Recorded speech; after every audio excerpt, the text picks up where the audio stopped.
Bismillahirrahmanirrahim. Assalamualaikum warahmatullahi wabarakatuh. Eh, Terima kasih teman-teman para peserta webinar. Selamat datang kembali di acara webinar kali kita ini. Webinar yang insya Allah akan memberikan manfaat dan juga memberikan keberkahan bagi kita semua, karena ini adalah sesuatu yang baru.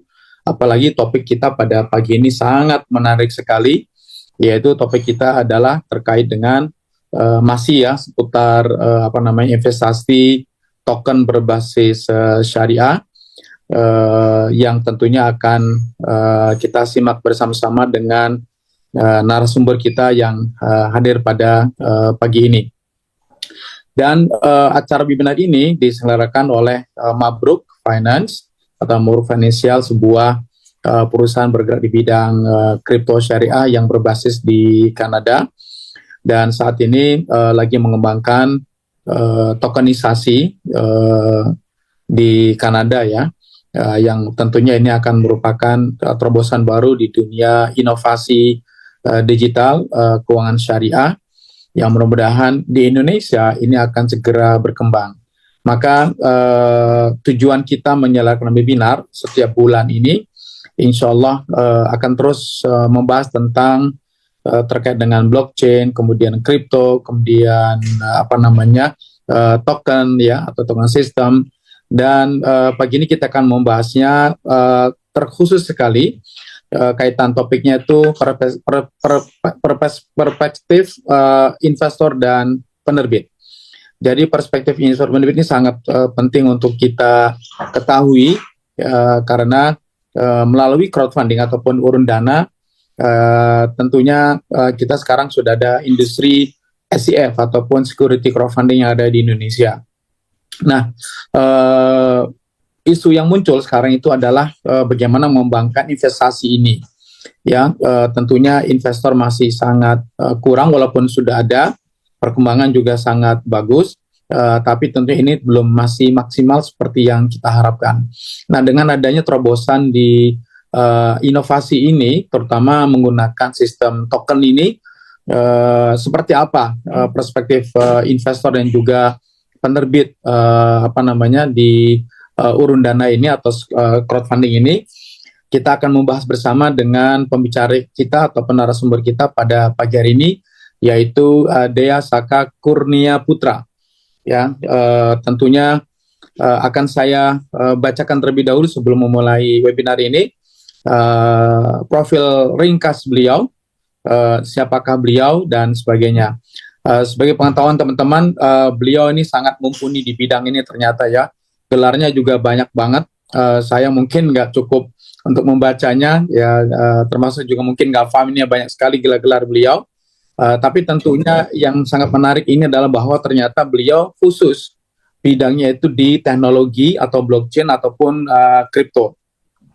Beliau saat ini adalah chairman ataupun ketua aksi Asosiasi Aset Kripto Syariah di Indonesia. Ini masih sangat baru, kalau tidak salah berdiri akhir tahun lalu. Kemudian beliau juga merupakan founder Indonesia Blockchain Forum, kemudian founder Blockchain Founders Club, kemudian belajar blockchain ya. Kemudian latar belakang pendidikan beliau, nah ini juga sangat mengagumkan sekali ya, karena beliau memang fokus di bidang blockchain ini. Beliau memulai di Politeknik Siber dan Sandi Negara dengan studi fokus ke crypto management. Wah, ini luar biasa sekali nih. Kemudian melanjutkan di Frankfurt School of Finance and Management, dan ini juga sama, masih tentang dunia crypto dan blockchain, yaitu di Frankfurt School Blockchain Center, dan belajar tentang decentralized finance ataupun DeFi ya. Kemudian juga di school yang sama, beliau juga fokus di NFT ataupun non-fungible token ya, sampailah yang sangat kagum saya, beliau juga belajar tentang Islamic Studies ataupun Usuluddin. Jadi dari aspek kripto, dari aspek fikih, ini beliau sudah sangat mumpuni sekali. Dan tentunya beliau punya banyak sekali sertifikasi ya, profesi di bidang ini. Saya melihatnya ada 16 gelar profesi yang sangat baik banget, dan tentunya masih di bidang yang sama. Jadi no doubt ya, tidak ada ragu lagi, tentunya beliau adalah sangat mumpuni di bidang ini.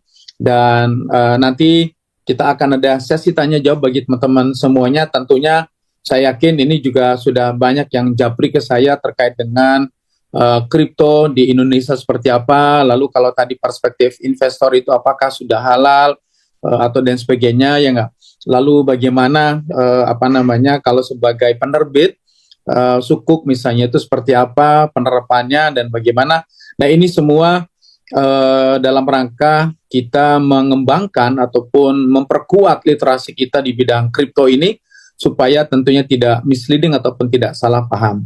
Sebagaimana yang kita tahu bahwa fatwa tentang cryptocurrency sudah ada dan saya yakin semuanya sudah tahu, dan itu tentunya kripto sebagai currency itu dinyatakan sebagai tidak boleh ataupun haram ya, tapi kripto sebagai aset, nah ini yang akan kita bahas ya.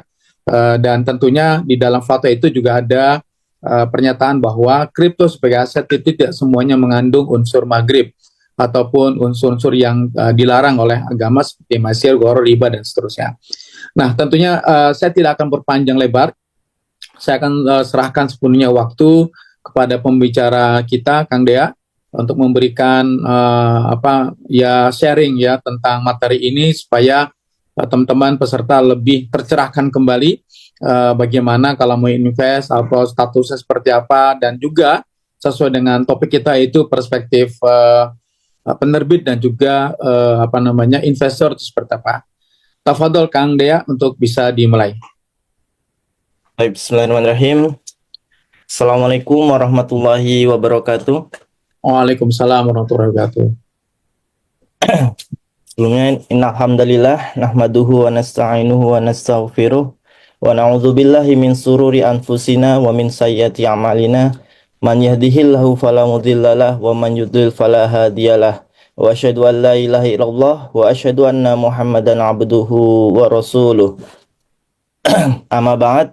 Alhamdulillahirabbil alamin.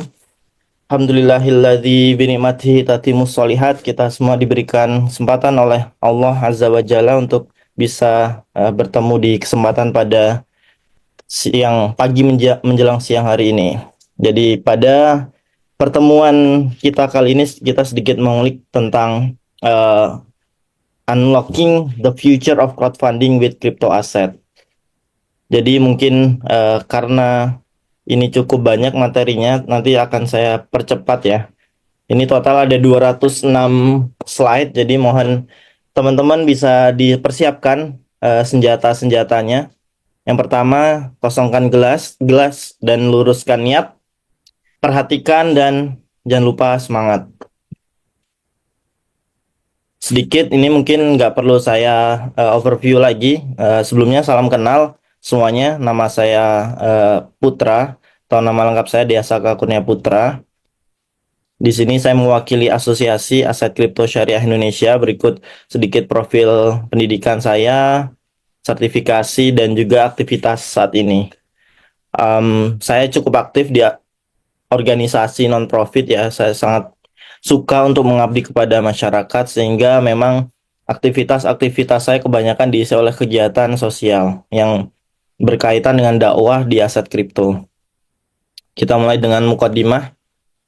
Kita mengambil dari kitab yang artinya adalah landasan dalam fikih muamalah kontemporer atau Al-Ushul fi Muamalah Al-Maliyah. Kemudian ini adalah kitab yang ditulis oleh Syekh Khalid bin Abdullah Al-Musli. Jadi untuk meluruskan niat kita semua, tentunya kita perlu meluruskan niat dengan mengetahui keutamaan menuntut ilmu. Menuntut ilmu merupakan sesuatu yang sangat mulia. Bahkan dalam kitab ini disebutkan, barang siapa yang menempuh suatu perjalanan bertujuan mencari ilmu, yaitu ilmu agama, maka Allah mudahkan baginya jalan menuju surga. Dan kita juga perlu memahami keutamaan fikih dalam agama kita, yaitu barang siapa yang dikehendaki kebaikan oleh Allah, maka Allah akan membuatnya paham tentang agamanya. Dan dengan mengetahui ilmu itu merupakan kunci terbukanya pintu-pintu yang saat ini terkunci bagi kita, yaitu ilmu pengetahuan. Dalam kitab ini disarikan ada 7 dasar muamalah kontemporer, yaitu hukum asal muamalah, terlarangnya zalim, riba, gharar, perjudian, manipulasi, dan kecurangan, serta hal-hal yang mendekati kepada keharaman. Yang pertama, hukum asal muamalah. Wa halallahu bai'a wa harramar riba.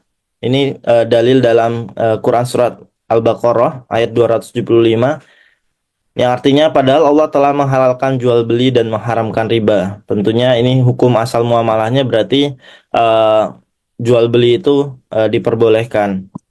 Dan sesungguhnya Allah memperbolehkan jual beli dan banyak jenis perdagangan dikarenakan terdapat banyak maslahat atau manfaat bagi manusia serta kehidupannya.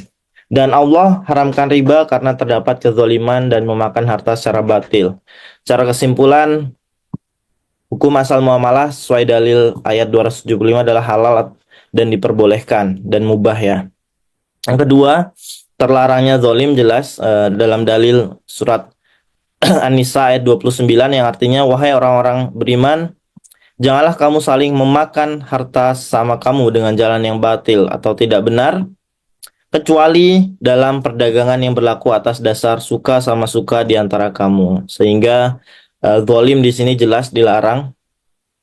Yang ketiga, terlarangnya riba, tadi berkaitan dengan bahasan pertama. Wahai orang-orang yang beriman, janganlah kamu makan riba dengan berlipat ganda dan bertakwalah pada Allah agar kamu beruntung. Secara definisi dalam kitab Lisanul Arab, kata riba diambil dari kata roba. Jika seseorang berkata roba syai'u yarbu robuan waroban, artinya sesuatu itu bertambah dan bertumbuh. Secara definisi riba jahiliyah, kita mengetahui banyak definisi riba. Kalau riba jahiliyah ini lebih banyak didefinisikan yang mana prakteknya disyaratkan ketika berhutang ada tambahannya. Jika jatuh tempo didenda, itu yang biasa masyarakat ketahui. Namun dalam jual beli ada 2 jenis riba, yaitu riba fadl dan nasi'ah. Riba fadl adalah tambahan dalam 2 komoditi ribawi yang satu jenis dalam pertukaran. Contoh, emas dengan emas tapi nominalnya berbeda. 1 gram ditukar dengan 1,1 gram, itu tidak boleh. Kemudian uang rupiah dengan uang rupiah, ini banyak sekali terjadi ketika momen mungkin 2 bulan ke depan, yaitu Hari Raya Idul Fitri, itu banyak sekali terjadi riba fadl ini. Kemudian riba nasi'ah, adanya pengakhiran serah terima dalam komoditi ribawi yang ilahnya sama tapi jenisnya berbeda. Misal emas dengan perak dan uang dengan emas, ini biasa kita kenal dengan kaidah ya dan biadin untuk transaksi pembelian dan penjualan emas. Makanya syarat dari jual beli emas adalah ya dan biadin, di mana memang tidak dianjurkan untuk membeli emas melalui marketplace karena pengirim emas bukanlah bagian dari penjual emas, tapi adalah third party, yaitu si kurir dan juga ada third party e-commerce-nya.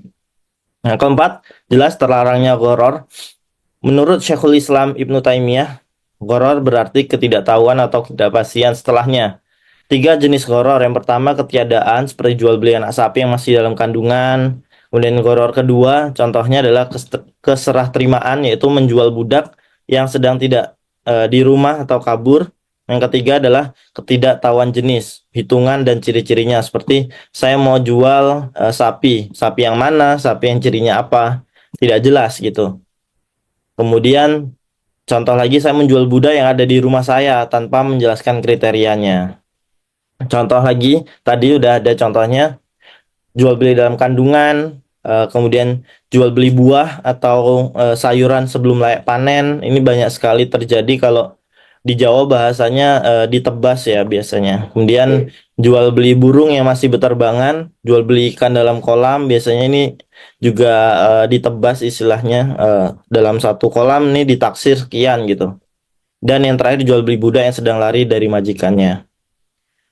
Jelas terlarangnya perjudian secara etika dan adab kemasyarakatan pun, manusia awam pun yang tidak belajar agama akan memahami bahwa judi itu dilarang.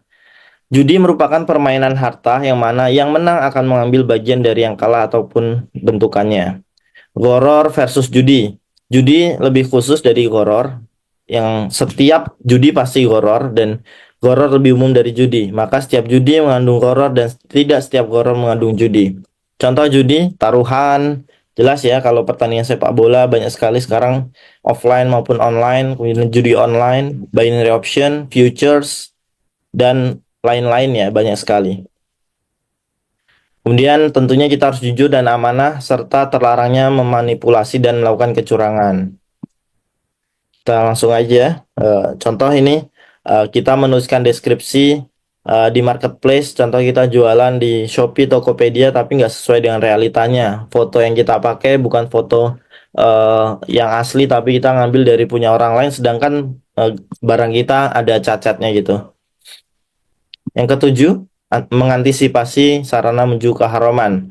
Contohnya langsung ya, kita membuatkan website judi online, kita memperkuat website judi online, kita marketing judi online, kita ikut iklan judi online ataupun situs-situs terlarang lainnya. Lalu kita masuk ke bagian kedua, bagaimana hubungan blockchain dan syariah compliance. Tentunya sangat erat ya.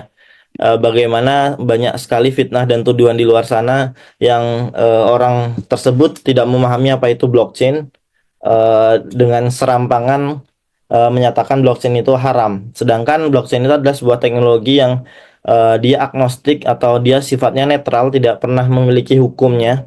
Seperti kalau kita ditanya apa hukum internet, apa hukum komputer, tentunya mereka tidak memiliki hukumnya masing-masing karena mereka adalah teknologi yang agnostik, tidak memiliki kecenderungan terhadap halal atau haram, tapi sesuai dengan penggunaannya. Tapi kalau blockchain ini sebenarnya kalau kita bisa katakan lebih mendekati ke hal-hal yang mendukung dengan syariah compliance, karena semua sifat blockchain ini mendukung satu, meningkatkan trust, mengurangi fraud, meningkatkan kejujuran, transparansi, traceability, dan tentunya security. Ini semua ada di feature-feature blockchain.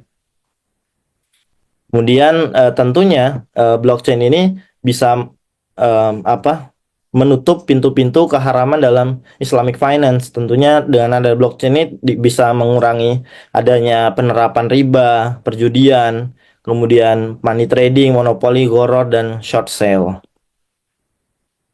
Nah, kalau kita berbicara tentang kaidah-kaidah apa saja dan tujuan apa saja yang harus dicapai dalam syariah, yaitu makosid syariah atau tujuan-tujuan syariah. Kita kenal dengan al-darurah al-khausah. Ini 5 kebutuhan dasar dari muslimin, yaitu din, nafs, akal, nasab, dan mal. Yaitu diharapkan dengan implementasi blockchain ini bisa melindungi agama, nyawa, intelektual, kemudian keturunan, dan harta atau properti. Maka dari itu, kayaknya memang nggak ada teknologi yang semendukung Islamic finance ini gitu. Tidak ada teknologi yang bisa mendukung makosid syariah ini. Mungkin teman-teman bisa menyampaikan di kolom komentar, apa ada teknologi yang bisa se-syar'i ini gitu. Padahal dituduh di luar sana secara serampangan blockchain itu haram. Padahal dia ditanya apa itu blockchain. Blockchain itu Bitcoin, blockchain itu kripto. Sama sekali mereka tidak memahami apa itu blockchain. Oke, kita masuk ke langsung aja bahasan blockchain secara teknologi, kita skip, langsung kita masuk ke crypto aset. Secara definisi, crypto aset adalah sebuah aset digital yang menggunakan teknologi blockchain yang di dalamnya menerapkan sistem kriptografi, yaitu ilmu kripto. Makanya kripto aset atau cryptocurrency dinamakan cryptocurrency karena di dalamnya core-nya adalah kriptografi. Dan blockchain adalah implementasi yang sangat kompleks dan komprehensif dari ilmu kriptografi itu sendiri. Dan kriptografi ini diisi oleh pakar-pakar matematika dan komputer. Jadi ibaratnya orang-orang jenius yang dulu mengkonsepkan ilmu kriptografi ini. Dan kebetulan atas izin Allah saya belajar ilmu kriptografi ini 4 tahun. Bagaimana menyerang kriptografi AES 256, AES 128, DES dan lain-lainnya. Mungkin teman-teman tahu AES, SHA 256, SHA 3 dan lain-lain.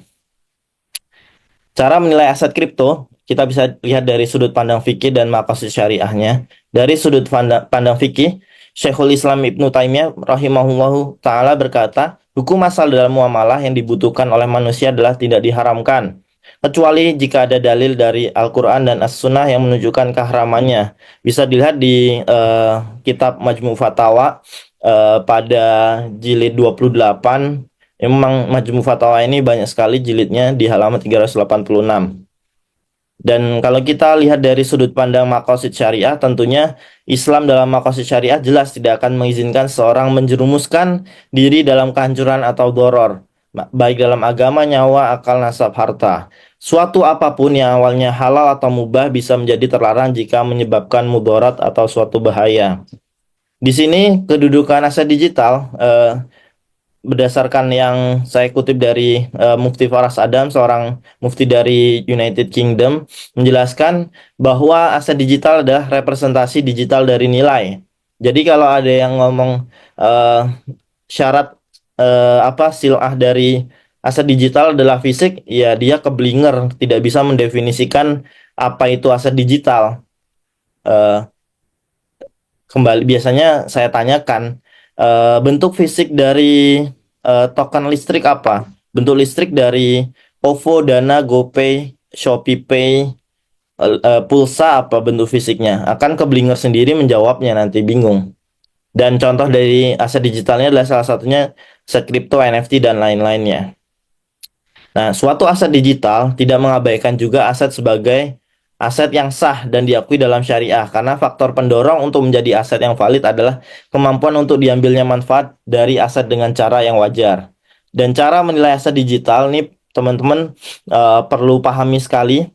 Aset nyata nih, kata harus digarisbawahi, aset nyata memberikan beberapa manfaat fisik di dunia nyata. Contoh, rumah memberikan manfaat untuk melindungi penghuninya dari panas dan hujan. Kemudian aset keuangan memberikan berbagai utilitas dan manfaat di dunia keuangan. Kalau aset keuangan ya di dunia keuangan. Kalau aset digital ya berarti manfaatnya di dunia digital, nggak mungkin manfaatnya langsung di dunia nyata gitu. Oleh karena itu, ketika mengukur apakah sesuatu adalah aset yang dapat dikenali dan valid dalam syariah, kita perlu memahami tujuan, manfaat, dan utility di mana aset itu ada, beroperasi, berfungsi, dan bergerak. Jadi jangan sampai salah kaprah. Oke, kemudian halal haramnya. Halal haramnya aset kripto bergantung sekali pada setiap proyek aset kriptonya. Setiap aset kripto memiliki hukumnya masing-masing. Nggak bisa kita generalisir semua kripto haram, semua kripto halal. Nggak bisa, itu definisi yang salah. Kemudian hukum asalnya, mungkin kembali ke sini dulu. Kalau kita kiaskan kepada uang fiat money yang ada di Indonesia, uang kartal ya. Apa hukumnya uang rupiah di Indonesia? Ya dia boleh dipergunakan. Apa hukumnya uang dolar di Indonesia? Boleh disimpan tapi tidak boleh digunakan untuk transaksi karena sesuai undang-undang nggak boleh gitu. Nah, kalau uang rupiah itu digunakan untuk transaksi terorisme, kemudian jual beli senjata ilegal, hukumnya apa? Hukum uangnya tetap mubah, tapi hukum kegiatannya yang tidak diperbolehkan. Sama halnya dengan kripto. Kripto tetap boleh jika dia memenuhi syarat-syarat tertentu. Tapi kalau digunakan untuk kegiatan cuci uang dan lain-lain, money laundering, ya tentunya kegiatan yang dilarang, bukan kriptonya. Ini yang banyak sekali salah kaprah para dai juga menyampaikan, karena mungkin ada misleading definisi dari kripto blockchain itu sendiri di masyarakat dan juga para ulama. Dan hukum asalnya pada dasarnya kripto itu memiliki hukum yang halal, kecuali ada hal-hal yang membuatnya menjadi haram, yaitu mubah. Kalau ada hal-hal yang membuatnya jadi tidak diperbolehkan jadi haram, yaitu yang mempengaruhi adalah jenis usaha issuer aset kripto. Contoh, kalau jenis usahanya adalah gambling, pornografi, ya tentunya aset kriptonya nggak boleh, dan sumber pendanaan aset kripto tersebut, yaitu dari mana mereka mendapatkan funding. Contoh, mereka dapat funding dari perusahaan judi online, ya tentunya nggak boleh, itu mendukung perputaran uang haram tentunya. Ini contoh aset kripto. Nah, ini saya screenshot waktu masih 60.000 ya. Untung nggak saya share yang waktu masih 15.000. Dan hasil istimewa ulama mungkin klaim dulu di Indonesia belum ada fatwa eh, MUI tentang kripto. Yang ada adalah hasil istimewa ulama, dan kalau teman-teman cari di website MUI subbagian fatwa itu belum ada, karena ini merupakan hasil istimewa ulama Komisi Fatwa MUI ke-7, yang ke-8 kan 2024 kemarin. Betulan tidak dibahas tentang kripto ini. Dan yang terakhir adalah di 2021, 9 sampai 11 November di Jakarta, dan waktu itu Menteri Agamanya masih Bapak Yakut Khalil Qomas, dan itu tanggal 11 itu bertepatan di hari Kamis. Istimewa ulama ini diikuti oleh 700 peserta, 700 ulama dari unsur Dewan Pimpinan MUI Pusat, kemudian Komisi Fatwa MUI Pusat, dan MUI Badan Komisi Fatwa, komisi lembaga MUI lainnya. Selain itu juga dihadiri oleh semua kalangan, yaitu MUI Provinsi, Komisi Fatwa MUI Provinsi, ormas Islam lainnya, NU, Muhammadiyah, dan lain-lainnya, dan para pimpinan fakultas syariah dari perguruan tinggi Islam di Indonesia. Dan ini eh, perhelatan ini 3 tahunan, berarti nanti akan dilaksanakan lagi 2027, dan membahas 17 poin bahasan, dan salah satunya ada di halaman 78 kalau teman-teman cari dokumennya, itu tentang hukum cryptocurrency. Kemudian kalau kita ini biar saya mudah aja, saya namakan fatwa kripto. Itu ada 3 poin. Yang pertama, tadi udah di-mention sama Ustadz sebenarnya. Yang pertama, penggunaan cryptocurrency jelas sebagai mata uang itu haram karena itu bertentangan dengan UU 17 2011 dan PBI 17 2015. Yang kedua, cryptocurrency ini secara definisi aja sebenarnya salah ya. Harusnya crypto aset di Indonesia sendiri secara aturan Bapepti, kemudian Undang-Undang P2SK, kemudian yang terakhir POJK yang keluarnya Desember 2024 mendefinisikan sebagai kripto aset atau aset kripto, sehingga definisi ini sudah tidak relevan lagi. Sehingga bisa dilihat dari pendefinisian aja masih tidak sesuai gitu ya. Dan jika cryptocurrency itu sebagai komoditi atau aset digital, tidak sah diperjualbelikan karena mengandung nih, harusnya bahasanya bukan karena, tapi jika ya. Tidak sah diperjualbelikan jika mengandung gharar, darar, dan qimar, dan tidak memenuhi syarat sil'ah secara syar'i, yaitu ada wujud fisik, memiliki nilai, diketahui jumlahnya secara pasti, dan hak milik dan bisa diserahkan ke pembeli. Kalau kalimatnya karena, berarti kripto itu semuanya tidak memenuhi syarat ini. Sedangkan pada faktanya semua kripto-kripto yang syariah compliance dia memenuhi semua syarat ini. Dan itu masuk ke poin ketiga, yaitu cryptocurrency sebagai aset yang memenuhi syarat sebagai sil'ah dan memiliki underlying serta memiliki manfaat yang jelas, hukumnya sah diperjualbelikan. Dan poin ketiga ini yang selalu dihilangkan dari manapun media, edukasi, dan lain-lainnya. Oke, kita masuk ke jenis kripto. Itu ada 2, koin dan token. Koin itu adalah kripto yang dia base-nya underlying sebagai governance token di layer 1 blockchain, dan token adalah kripto yang dia berada di bawah layer 1 blockchain, tidak menjadi layer 1 blockchain-nya. Memilih aset kripto yang halal bisa dicek, teman-teman bisa self assessment kehalalannya. Jadi nggak perlu lagi tanya-tanya di grup komunitas. Jadi bisa cek langsung di cryptohalal.cc. Ini base-nya di Dubai, Islamic Finance Guru, Dubai, Crypto Ummah, kemudian PIF, Practical Islamic Finance, dan juga Share Life. Ini base-nya di Malaysia. Kemudian untuk memilihnya, selain mengecek di website tadi, teman-teman juga harus memahami kaidah-kaidahnya, tidak langsung terima jadi dari website tadi. Pertama, kita harus seleksi legitimasinya tentunya secara hukum benar nggak dia punya perusahaan di sini dan di situ. Kemudian proyeknya apakah benar proyek tersebut memenuhi kaidah syar'i. Yang ketiga, seleksi secara fundingnya baik dari revenue model kemudian source of fundingnya. Yang keempat, tokennya sendiri apakah token tersebut memenuhi kaidah-kaidah syariah. Dan yang terakhir, ini opsional yaitu jika teman-teman mau staking perlu cek dulu mekanisme stakingnya apakah sudah sesuai atau belum. Sehingga secara umum hukum aset kripto dapat dikatakan halal bila hazardnya halal dan cara mendapatkannya juga halal. Dilihat dari zatnya, kita lihat beberapa jenis kripto. Yang pertama koin, semua koin adalah layer one blockchain. Jadi layer one blockchain itu pasti namanya koin. Contoh Ethereum, Solana, Cardano, BNB dan lain-lainnya. Apabila fungsi dari suatu layanan yang dibangun di atas blockchain tersebut yang termasuk kegiatan syubhat atau haram, nih perlu diperhatikan teman-teman, tidak berarti berinvestasi di koin blockchain juga syubhat atau haram. Perlu dipisahkan antara teknologi dan kegunaannya. Contoh, ada orang buat aplikasi pornografi di Ethereum. Itu tidak memberikan dampak bahwa Ethereum itu menjadi haram karena semua orang bisa bebas membangun di Web3 di blockchain di Ethereum karena semuanya permissionless ya.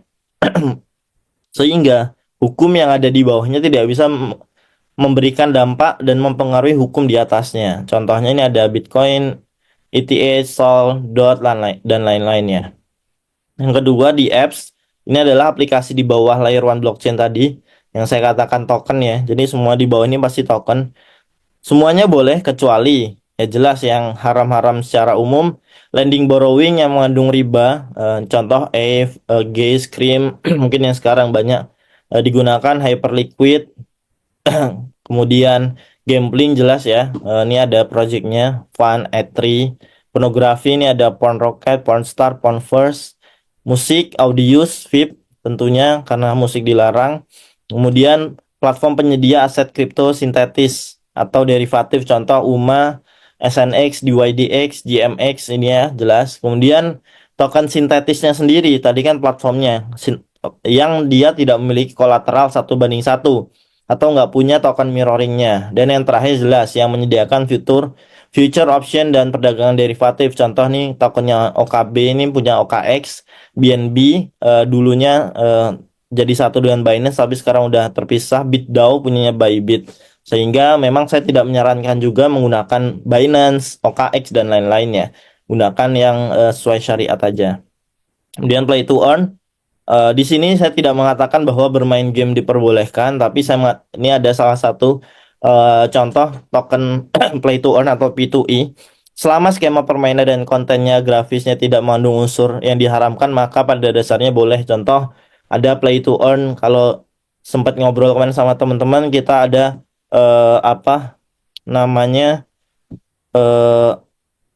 ibadah to earn gitu atau read to earn. Jadi konsepnya adalah orang membaca mushaf Al-Qur'an digital, kemudian selama waktu itu nanti akan dideteksi oleh AI, mereka akan bisa mendapatkan reward token kripto. Kalau yang lain-lain ya mungkin kebanyakan memang melanggar kaidah syariat ya. Contoh ada Notcoin, Xfinity yang sempat viral 2021 ya. Yang saya juga melewati cycle itu. Sandbox, kemudian Mana atau Decentraland, Wemix ini base-nya di Korea, Illuvium, Pixels, Wax, Nakamoto Games base-nya di Jepang. Dan stablecoin, semua stablecoin baik yang memiliki kolateral uang fiat, aset kripto bahkan yang bersifat algoritmik stablecoin itu boleh. Jadi hukum halal haramnya tidak dipengaruhi oleh underlying-nya atau kolateralnya. Contoh USDT, USDC, BIDR, IDRT. Dilihat dari cara mendapatkannya, ini kita langsung aja ya. Spot trading jelas boleh, future, margin trading, option staking. 3 poin ini, future, margin trading, option ini jelas tidak diperbolehkan karena banyak pelanggaran transaksi di situ. Future jelas tidak ada transaksi jual beli, hanya perjanjian kontrak sehingga itu jelas maisir dan juga gharar dan doror.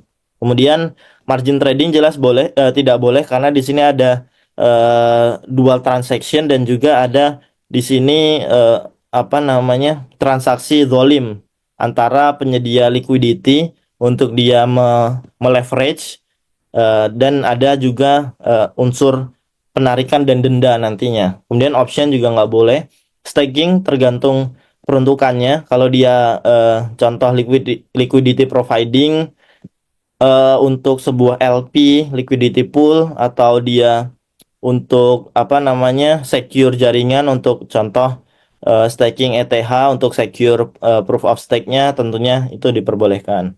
Kalau staking di exchange saya tidak sarankan. Ya, mungkin kita perlu bahas nggak nih, ada sedikit tanya jawab ya. Apakah kripto sudah disahkan pemerintah? Jelas. Yang tanya ini berarti nggak pernah baca, nggak pernah lihat berita. Bukankah uang harus diakui negara agar bisa digunakan? Oh, tentu tidak. Eh, Kripto bukan uang. Kripto sebagai aset di Indonesia dan sudah disahkan, sebenarnya udah dibicarakan dari 2012. Teman-teman sangat ketinggalan kalau 2024 baru ngobrolin ini, karena 2012 itu udah diperbincangkan oleh para petinggi regulator. Kemudian, apakah kripto aset semisal Bitcoin, Ethereum ada wujudnya? Jelas ada wujudnya, berupa digital. Wujud nggak mesti harus bisa dipegang, bisa dilihat, bisa dirasakan, bisa disentuh. Itu kan syarat dari sil'ah ya. Tapi karena ini adalah aset digital, jadi pengkiasannya tidak bisa jadi aset fisik. Ya kalau gitu kita tanya kembali, jangan pakai token listrik dong, jangan pakai token listriknya PLN, jangan pakai pulsa gitu, karena itu juga nggak ada wujud fisiknya. Kemudian kenapa kripto aset ada nilainya? Dari mana nilainya? Jelas ada supply and demand ya. Nggak mungkin eh, kalau kita tanya kenapa listrik ada harganya, kenapa apa sepeda ada harganya, ya karena ada supply and demand gitu. Kemudian bukankah kripto aset nggak stabil? Oh tentu tidak. Ada kripto aset yang sangat stabil, stable coin, bahkan lebih stabil, contoh USDT, lebih stabil dari rupiah kita yang sangat fluktuatif ya, nilai rupiah, nilai tukar rupiah kita. Kemudian gimana yang nggak stable coin? Jelas eh, hampir semua komoditi ya, ini langsung saya contohkan, nggak hanya kripto, itu dapat dipahami dan dirasakan oleh para pedagang sendiri. Kalau teman-teman pedagang ya, kadang ada tengkulak atau bandar itu bermain harga sehingga dia mempengaruhi harga pasar, bahkan membuat barang menjadi langka. Contoh banyaklah minyak, apa kemarin, sepeda atau yang lain-lain. Misalnya contoh lagi sembako. Dan bukan berarti jika harganya naik turun menyebabkan sembako tersebut haram. Kemarin harga minyak naik, wah minyak haram nih. Kemarin harga gas naik, kemarin harga beras naik. Wah beras haram nih, gas haram. Karena dia naik dan fluktuatif, naik turun 3 bulan, 2 bulan. Bahkan kalau kita mau bermain di level uang fiat negara, itu pun bisa dipermainkan jika ada bandar yang mau nakal gitu. Intinya hampir semua perdagangan pasti ada whale atau paus ya yang mempermainkan harga. Dalam hal apapun pasti ada orang jahat yang melakukan tindakan tidak terpuji. Jadi ini bukan alasan yang kuat untuk kripto itu dikatakan sebagai haram. Kemudian, perilaku Elon Musk mirip ketika artis mengendorse suatu produk. Kalau Raffi Ahmad, contoh kita ngiklan aja, endorse di Raffi Ahmad, satu posting IG itu nilainya mungkin sedikit di spill, ada di angka 700 jutaan, satu posting Instagram. Itu kan costnya besar sekali. Dan impactnya terhadap suatu produk tersebut akan melonjak drastis itu. Apa demandnya, sedangkan supply-nya sedikit, sehingga supplier bisa menaikkan harganya tersebut. Kemudian ketidakstabilan kripto adalah sesuatu yang sangat wajar karena sebagai sesuatu yang baru, barang komoditas yang harganya tidak stabil tidak serta-merta menjadi otomatis haram. Bahkan fiat atau uang kertas pun dalam keadaan tertentu berpotensi terjadi fluktuasi. Contoh tahun 1926 ya di Jerman, di mana terjadi inflasi eh, sekitar 10.000% mata uang mereka dalam satu hari.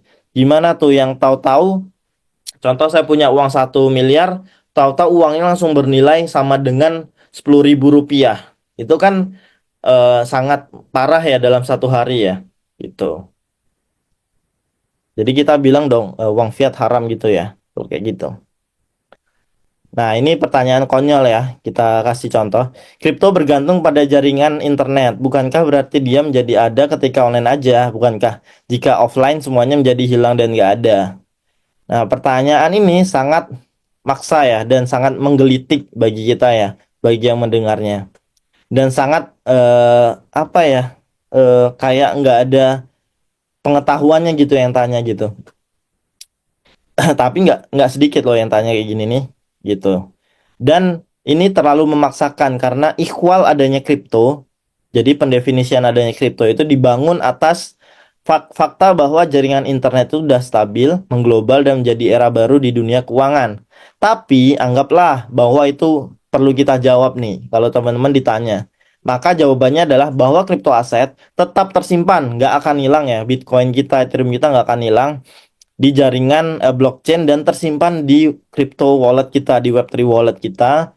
Kecuali teman-teman simpennya di exchange, contohnya Dodas atau kripto ya bisa aja dikorupsi oleh apa platform-platformnya kalau tidak amanah gitu. Dan apa ketika offline tetap ada, nggak masalah, nggak akan hilang karena tetap ada di situ. Dan jika itu yang terjadi, maka ini ada beberapa kondisi, ada 4 kondisi. Yang pertama, itu bisa aja terjadi tapi sementara, baik di wilayah blank spot, jaringan atau terjadi gangguan. Yang kedua, jika gambarannya seluruh Indonesia mati internetnya dan berlangsung dalam hitungan hari, contoh gimana hasilnya? Ya jelas akan semuanya kacau balau. Maka yang terjadi adalah kegaduhan secara nasional, baik bisnis online mati, mobile banking, e-banking mati, bahkan seluruh kegiatan perkantoran baik perbankan ataupun non perbankan bisa berhenti. Jadi yang bermasalah tidak hanya kripto, tapi bahkan ekonomi nasional. Ketiga, jika gambarannya seluruh dunia mati internetnya dan berlangsung lama, maka yang terjadi adalah huru-hara, bahkan perang dunia. Jika ini terjadi, yang masalah nggak hanya kripto gitu, tapi ekonomi dunia bahkan udah beda kasus lagi. Nggak ada yang mikirin kripto, nggak ada yang mikirin uang. Yang penting punya tempat tinggal aman, punya makanan untuk bertahan hidup. Dan kebutuhan pangan papan bukan masalah nyawa, bahkan masalah nyawa menjadi prioritas. Nggak ada lagi urusan uang-uang, aset-aset di masa seperti itu. Sekalipun benar internet mati di seluruh dunia, maka sebenarnya kripto sendiri bisa ditransaksikan melalui gelombang satelit dan radio. Bisa dilihat di txtena.com.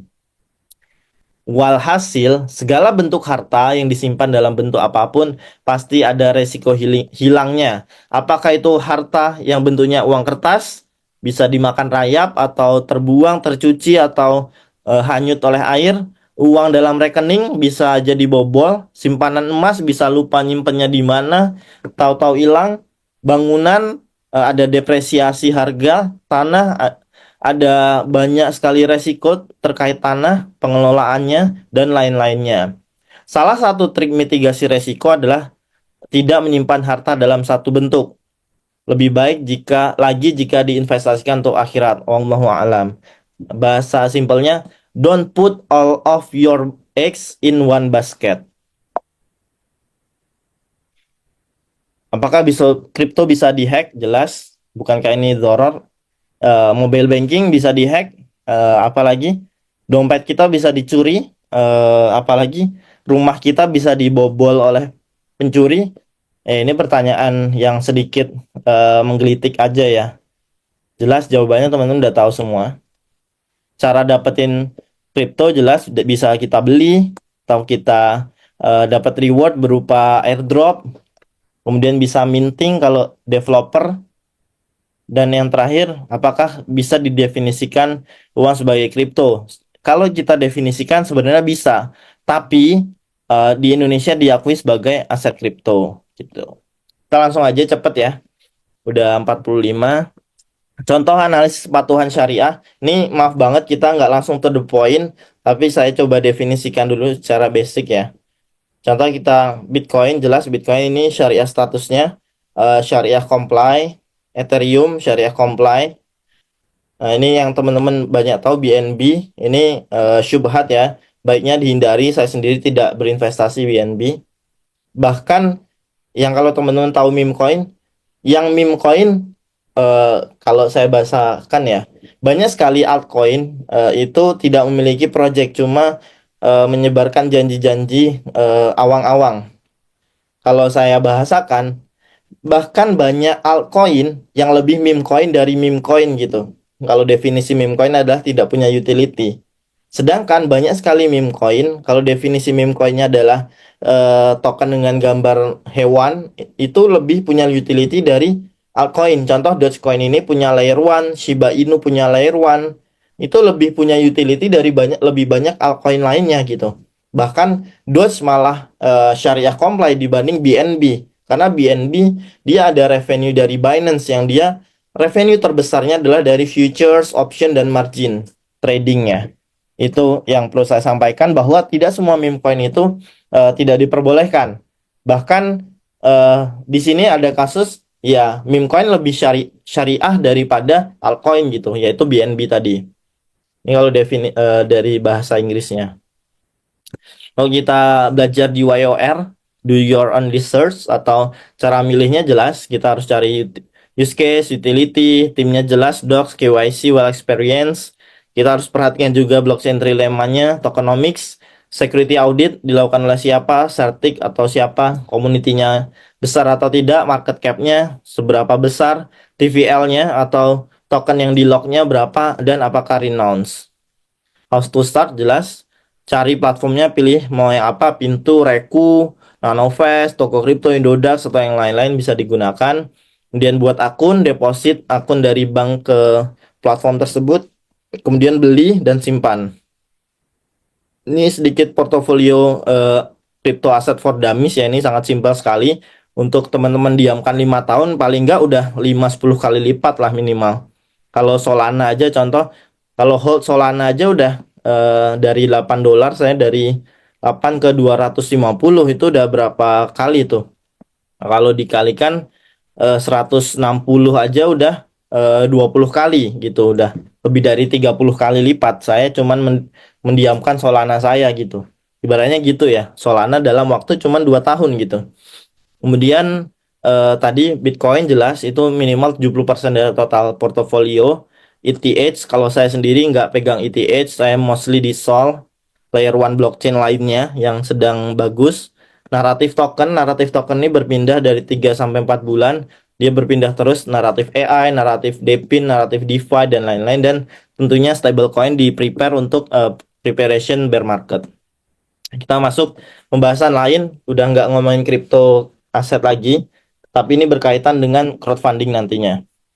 Apa ini, ada yang tahu? Ini adalah lukisan menculik Raden Saleh ya, yang di film Menculik Raden Saleh itu. Apakah itu NFT? Bukan tentunya, tapi bisa di NFT-kan. Tapi sekarang apa itu NFT? NFT adalah sebuah aset kriptografi yang dia berbasis blockchain dan memiliki identifikasi code yang unik, dan dia punya metadata yang membedakan antara satu dengan yang lainnya. Nah, jadi NFT itu dia unik, kemudian langka, cara ownership-nya dia jelas, membedakan mana punya siapa, transferable, authentic, dan indivisible. Contoh kalau token tadi kan divisible, bisa dipecah-pecah, 0,00 Bitcoin bisa 0,000001. Kalau NFT ya satu tetap satu, nggak bisa dipecah setengah NFT gitu. Bedanya ini kelihatan banget lah NFT dan itu. Contoh nih fungible kalau physical, fiat money, kalau digital itu Bitcoin, kalau non fungible contoh lukisan Mona Lisa, kalau yang digitalnya NFT. Nih contohnya tadi, kalau fungible itu ada uang, koin, kemudian emas, kemudian non fungible-nya physicalnya ada lukisan, kemudian tiket masuk ke suatu wahana, mobil. Dan yang fungible ada Ethereum, Bitcoin, Cardano. Yang non fungible ini ada NFT art, ada NFT tiket, dan lain-lain. NFT sendiri itu banyak sekali jenisnya, tapi kita cuma akan bahas 3 karena waktunya mepet juga.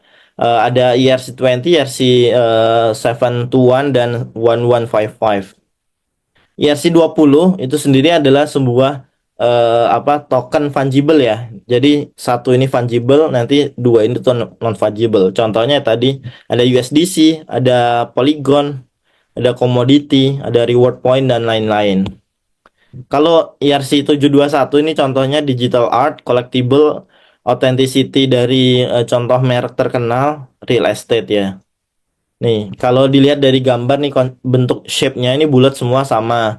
Kalau ini beda-beda semua nih. Jadi memang karena 721 itu beda semua. Tapi kalau 115 1155 itu dia NFT-nya beda-beda tapi apa ya namanya? Kategorinya sama tapi dalamnya metadatanya beda-beda. Nah, contohnya bisa untuk NFT tiket, kemudian kalau contoh di dunia nyata ada barcode ya. Barcode ini dia sama, ada kodifikasinya tapi beda-beda metadatanya gitu. Dan contoh share ownership dan video game aset, contoh ada di Sandbox dan Decentraland. Nah, kapan sih sebenarnya ditemukan? Sebenarnya ERC721 ini baru 2018 dan 115 ditemukan sekitar 1,5 tahun setelahnya. Eh, gitu. Jadi siapa penemunya? William Entriken dan juga Engine Team. Engine ini orang Asia, kebetulan pernah ketemu juga CEO-nya. Kemudian apa sih? Apa namanya? 721 dan 1155 itu. Tadi contoh 721 itu dia apa? Ada artwork, kemudian contoh lainnya ada apa? Banyak lah contohnya. Kalau 721 itu mostly 721 ya. Tapi ada yang unik, 1155 itu contoh ada apa SFT contoh ya. Itu gabungan antara FT dan NFT gitu.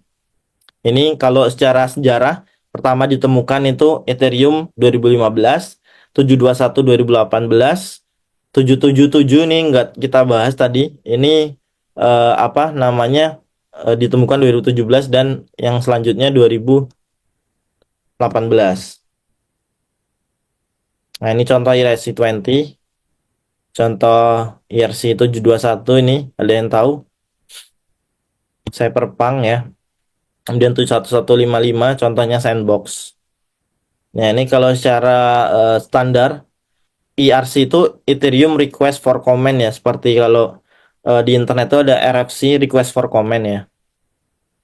Nah, tipe-tipe NFT ada art, GIFs, music, collectibles, videos, kemudian virtual avatar. Nah, ini contoh lainnya. Ada untuk identitas, real world asset ya, yang paling banyak nantinya digunakan di crowdfunding ya. Ada juga domain names, contoh putra.eth, putra.sol itu bisa saya beli gitu. Dan saya juga punya beberapa domain name untuk mempermudah mengenali wallet address saya. Ini harga apa BAYC ya, BAYC sekarang udah mulai redup, nggak begitu terkenal. Harganya ya lumayan lah, sekitar mungkin ya 700-800 jutaan satu gambar monyet ini aja. Ini sekitar 400-500 jutaan Paji Penguin, tapi udah naik ini. Bahkan Paji ini sekarang jadi NFT nomor 1 mengalahkan BAYC. Dan di Solana ada Solana Monkey Business SMB, ini pixelized monkey juga seperti BAYC, tapi kalau ini cartoonized seperti apa namanya? Monyet malas gitu ya. Kalau ini lebih ke pixelized kartun. Harganya lumayan juga ini. Satu Solana sendiri kan sekarang 4 juta kali 60 aja 240 juta, 250 jutaan. Dan di Bitcoin ada juga yang nominalnya ya lumayan lah ini, sekitar ya mungkin di angka 300 jutaan. CryptoPunk tadi ini yang lumayan ya. Kalau 100 ETH berarti satu ETH itu sekarang di angka 50 jutaan ya. Berarti berapa tuh? 6 miliaran lah ya. Ini ada Azuki yang juga lagi naik daun. Dan kalau kita lihat NFT yang berhasil terjual termahal, pertama ada The Merge itu dengan harga 14 triliun. Cuma gambar gini aja ya. Ini cuma gambar gini aja 14 triliun harganya. Kemudian Everydays the first 5K days 11 triliun, cuman gini doang. Tapi ini gabungan dari aktivitas selama 5.000 hari. Kemudian cuman gambar gini doang, tulisan 1035, harganya hampir 9 triliun. Kemudian ada gambar gini, Human One, di mana manusia dari gurun ke seperti planet yang gelap, harganya 4 triliun. Crypto, salah nih gambarnya, maaf ya. CryptoPunk juga harganya 1 triliun. Nah, ini secara revenue tentunya proyeksinya NFT marketnya akan semakin besar, dan trader monthly dari NFT memang lagi menurun ya. Kemudian brand-brand besar yang sudah menggunakan NFT dan revenue-nya paling besar Nike, ada Dolce and Gabbana, Tiffany, dan seterusnya ya. Ini mereka sudah menerapkan NFT dari 2022-an. Ini tadi ada The Merge dan lain-lain ya. Ini most expensive. Kalau di Indonesia ada NFT Marketplace asli Indonesia, ada NFT, Baliola, Paras, Tokomo, Collectible. Kalau global ada OpenSea, Super Rare, Rarible, Mintable, dan Magic Eden. Kalau kita sekarang masuk ke section terakhir, using blockchain for crowdfunding. Ini adalah poin utamanya. 10 tipe blockchain untuk crowdfunding ya, ada beberapa mekanisme. Yang pertama, ICO adalah initial coin offering atau IPO-nya di kripto. Ini istilah umum untuk semua offering ya. Tapi jadi dia biasanya tidak ada syarat-syarat. Biasanya ICO itu semua bisa berpartisipasi. Biasanya langsung ditaruh di website yang melakukan ICO. Kemudian IEO ini bedanya hanya adalah tempat crowdfundingnya. Kalau ICO itu di website, kalau IEO itu di exchange-nya. Contoh di Binance, OKX, Indodax, Toko Kripto, dan lain-lain. Kemudian IDO, Initial Dex Offering, ini juga bedanya di tempatnya. Kalau tadi ICO, itu tempat crowdfundingnya adalah di website yang sedang melakukan crowdfunding. Contoh saya punya project ABC, saya langsung crowdfunding di website saya. Tapi kalau IDO ini sebuah platform, dia Dex Launchpad. Contoh ada Polka Starter dan lain-lain, itu merupakan IDO Launchpad. Nah, itu merupakan dikategorikan IDO, dan di IDO itu ada syarat-syaratnya. Biasanya kita harus memegang token sekian dan sekian. Sama di IEO juga ada syarat. Kalau kita mau ikut Launchpad-nya, kita harus lock contoh token BNB kita sekian, lock USDT kita sekian gitu. Kemudian IGO, Initial Game Offering, ini biasanya untuk menawarkan aset game, contoh mana, sandbox, dan lain-lain di penawaran pertama gitu. Biasanya tidak ada syarat juga. Cuman ini bedanya, kalau yang pertama, kedua, ketiga itu adalah tempat crowdfundingnya. Kalau yang keempat ini adalah aset yang di crowdfundingkan, yaitu aset game. Kemudian yang kelima yaitu INO atau INO, Initial NFT Offering. Ini mirip sekali dengan yang keempat, tapi dia adalah NFT secara umum. Kalau IGO itu NFT, tapi spesialnya di ERC 1155 gitu. Kalau INO ini ada ERC 721, ada ERC 444 yang hybrid ya. Kemudian ada ERC 1155. Nah, biasanya ini juga nggak ada syaratnya gitu. Kemudian ada initial farm offering. Jadi ini adalah syarat interaksi. Jadi orang yang bisa eligible untuk ikut IFO itu dia harus melakukan farming token atau melakukan transaksi token sejumlah sekian. Kalau dia udah eligible, baru dia bisa mengikuti IFO-nya. Ini berdasarkan prosesnya, tata cara bisa ikutnya. Kemudian IAO, Initial Airdrop Offering. Nah, biasanya Initial Airdrop Offering ini adalah syaratnya adalah dia mendapatkan airdrop di project sebelumnya, contoh project ABC. Nah, ketika dia mendapatkan airdrop di project ABC, dia eligible untuk ikut IAO di project contoh DEF gitu. Ini secara requirement-nya. Kemudian yang ke-8 ada SHO atau Strongholder Offering. Ini biasanya adalah yang paling banyak, contoh nih dibuka 5.000 apa open slot untuk bisa ikut offering gitu. Nah, itu biasanya cuma diambil, contoh yang daftar 5 juta, yang diambil cuma 5.000 holder token X. Contoh syaratnya adalah biasanya ya, ngehold token layer 1-nya. Contoh projectnya di develop di Solana blockchain.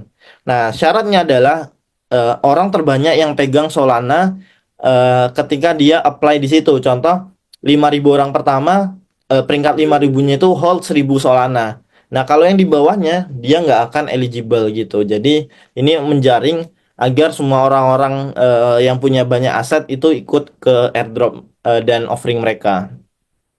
Kemudian WHO ini mirip dengan SHO, tapi bedanya biasanya dia langsung di capture tanpa ada syarat nominal berapa. Tapi dia akan modelnya dibagi rata sesuai proporsi dia punya berapa banyak tokennya. Contoh, ada 1 juta orang yang ikut WHO token XYZ. Nah, peringkat pertama dia pun syaratnya, contoh dia harus punya Solana. Nah, peringkat pertama dia punya 1 juta Solana. Peringkat ke 1 juta dia cuma punya 0,000 Solana. Nah, itu nanti akan dibagi sesuai persentase kepemilikan Solananya. Sehingga yang dia dapat yang punya peringkat 1 dia akan dapat alokasi lebih banyak, sehingga dia akan mendapatkan profit lebih banyak ketika sudah nantinya apa namanya TGE, Token Generation Event. Dan yang terakhir adalah STO, mungkin udah banyak dikenal, cukup lazim di masyarakat Indonesia, Securities Token Offering. Tipe-tipe aset yang di crowdfundingkan itu ada crypto coin, tadi udah jelaskan, token, securities token, NFT, tokenized security, dan hybrid fungible dan non-fungible yang tadi kita sebut SFT ya. Ada FT, NFT, SFT, tokenized security, securities token, ini harus dibedakan. Apa itu securities token, apa itu tokenized security. Mirip-mirip. Nah, inilah kekurangan kenapa kita melakukan crowdfunding securities. Apa kekurangan yang ada di crowdfunding securities, tentunya banyak fraud, kemudian banyak batasan-batasan yang ada di platform crowdfunding tersebut, kemudian intellectual property-nya nggak dilindungi, dan biasanya fee-nya besar. Bagaimana sih blockchain membantu crowdfunding memperbaiki kekurangan-kekurangan tersebut? Satu, menggunakan konsep desentralisasi yang ada di blockchain, mengimplementasikan smart contract, dan melakukan tokenisasi. Dengan tokenisasi, tentunya akan mendapatkan better visibility untuk project-project yang successful. Kemudian bisa menghabiskan uang lebih banyak untuk hiring dan juga spending lainnya. Jadi bukan untuk fee. Dan tentunya yang utama adalah transparansi dan security-nya. Contoh nih, kalau kita crowdfunding securities mungkin nggak perlu dibahas karena ini sudah banyak dilakukan. Kalau tokenized security tentunya mirip dengan securities, tapi ini di tokenize sehingga dia lebih transparan dan bisa dilacak di blockchain.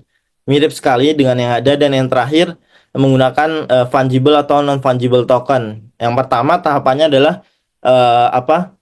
Kita harus issue dulu tokennya dan milih jaringan apa yang akan kita gunakan. Kemudian kita akan promokan, kita akan open di crowdfunding platform kita. Kemudian kita akan launch dan do public sale. Dan tentunya early crowdfunder bisa menjual dan dapat profit di situ. Dan company tadi kan di sisi investor, di sisi company mereka dapat funding untuk bisa develop project mereka. Mungkin itu aja yang dapat saya sampaikan. Syukron jazakumullah khairan. Wallahu a'lam bishawab. Mungkin kalau mau connect ke saya bisa scan atau bisa join komunitas aksi. Assalamualaikum warahmatullahi wabarakatuh. Anda kembalikan ke Ustaz Afandi. Barakallahu fikum. Waalaikumsalam warahmatullahi wabarakatuh. Subhanallah, ini luar biasa sekali materinya, dan perlu saya sampaikan nih, ada yang japri ke saya terkait dengan pertanyaan. Sudah banyak sekali nih Kang Dea yang saya terima, termasuk pertanyaan di di box ini. Saya juga menerima info dari teman yang mengikuti webinar ini menggunakan layar, jadi kayak nonton bola begitu secara terbuka. Jadi mungkin satu akun kelihatan sedikit nih, tapi sebetulnya ada satu layar yang puluhan mungkin di situ mengikuti secara apa namanya live jamaah begitu.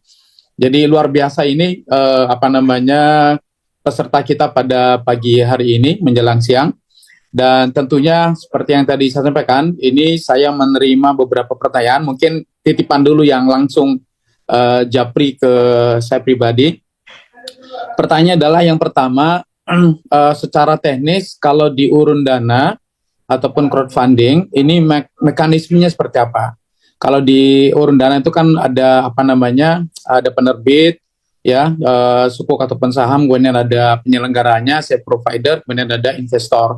Nah ini memasukkan tokennya ya, ataupun berbasis token, sistemnya itu seperti apa?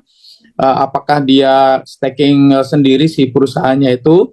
Kemudian apa namanya? Bagaimana mekanisme syariah compliance terhadap kegiatan investasi yang dilakukannya? Apakah sama seperti apa namanya di SF seperti biasa?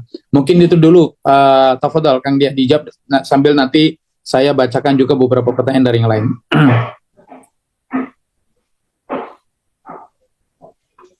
Masih di unmute, mohon maaf. Toib, syukron atas pertanyaannya dari Urun RI. Jadi biasanya saya sendiri sudah melakukan tokenisasi ini dengan beberapa klien di Indonesia yang memang ya kalau saya harus syariah comply ya. Dari 2021 itu banyak sekali permohonan tokenisasi dan eh, tiga cara paling efektif ini saya jelaskan secara singkat. Yang pertama, ini hanya perbedaan di tipe aset yang di crowdfund. Yang pertama, kita menggunakan stablecoin. Jadi, tiga hal ini nanti akan ngaruh ke resiko dari investor dan resiko yang ada di penyedia platformnya. Pertama, pakai stablecoin. Keunggulannya pakai stablecoin ini tidak ada resiko fluktuatif harga, sehingga apa yang di crowdfund akan sesuai gitu kayak fiat money aja, tapi cuman menggunakan blockchain, sehingga semua bisa di-trace. Itu keunggulannya. Kenapa pakai blockchain bisa di-trace, dan kalau pakai stablecoin dia akan lebih stabil.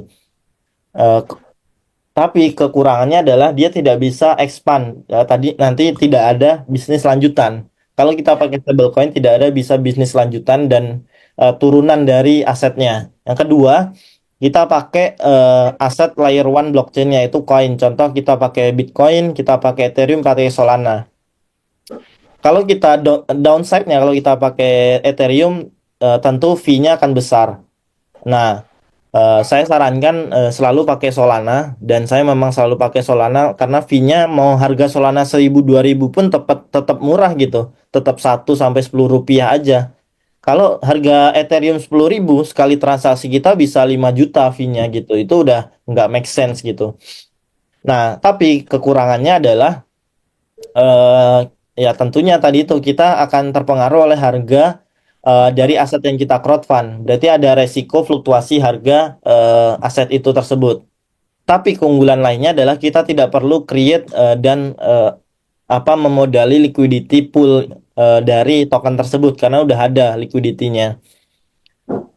Kekurangan yang lainnya adalah tidak bisa generate another business lagi karena bergantung sekali dengan token yang diadoptnya layer one coinnya.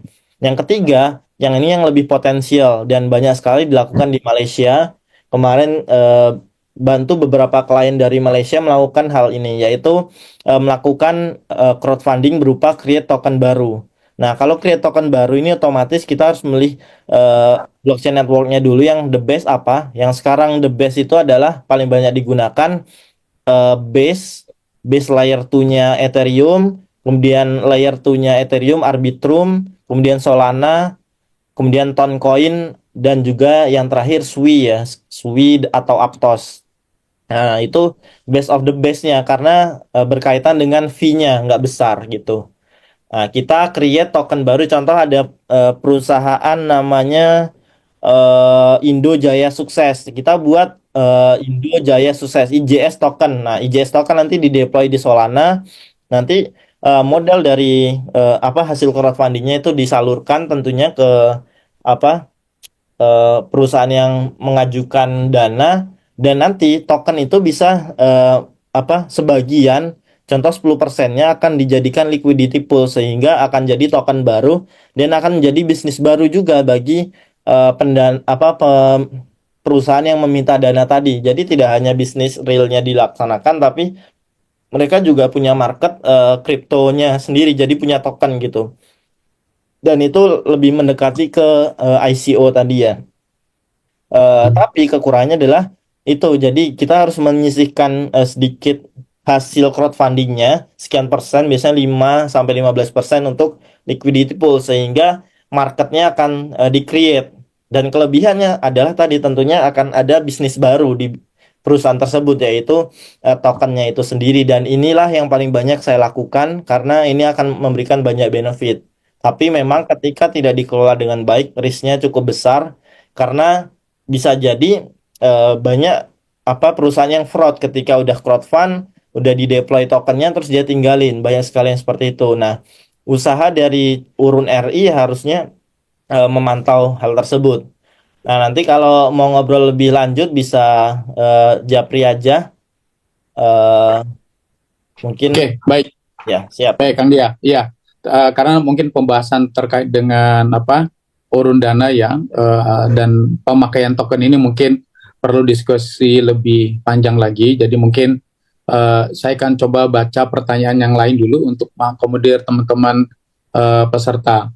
Yang pertama ini saya baca, berinvestasi di ETF seperti ETF Bitcoin atau ETF Ethereum apakah halal atau dibolehkan? Saya pikir tadi sudah dibahas ya, kan ya. Dan itu dibolehkan. Kemudian, apakah sudah ada di dunia gold based token dengan share compliance? Nih, mangga dijawab dulu nih.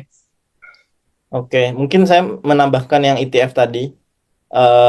ETF diperbolehkan, tapi ibaratnya gini, teman-teman beli beli surat tanah aja, tapi nggak pernah lihat tanahnya, dan beli surat tanah yang melihat tanahnya langsung. Kalau saya sih lebih milih yang tahu tanahnya di mana gitu. Jadi kalau ada ETF Bitcoin, ya kenapa harus beli ETF selagi ada Bitcoinnya gitu. Mending beli Bitcoinnya. Selama ada ETH, kenapa harus beli ETF-nya gitu.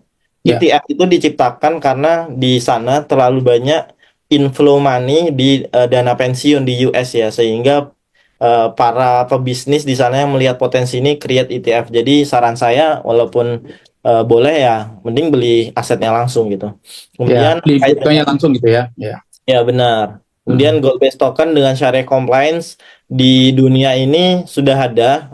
Kebetulan saya baru melihat satu perusahaan ya yang benar-benar existing dan disupport oleh business nature yang bagus gitu. Tapi saya nggak sebut merek ya di sini. Dia base-nya Dubai, di Dubai. Oke, baik. Kemudian, saya coba bacakan lagi pertanyaan eh, terkait dengan masih dengan kripto, ya enggak?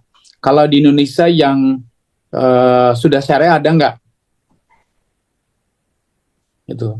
Kalau kalau kripto sendiri sebenarnya tidak berbasis daerah ya, tapi eh, asosiasi aset kripto syariah sendiri dalam tahun ini insya Allah akan merilis daftar aset kripto yang syariah comply dan juga yang tidak syariah comply sehingga masyarakat bisa memahami kenapa token ini nggak boleh, kenapa token ini boleh.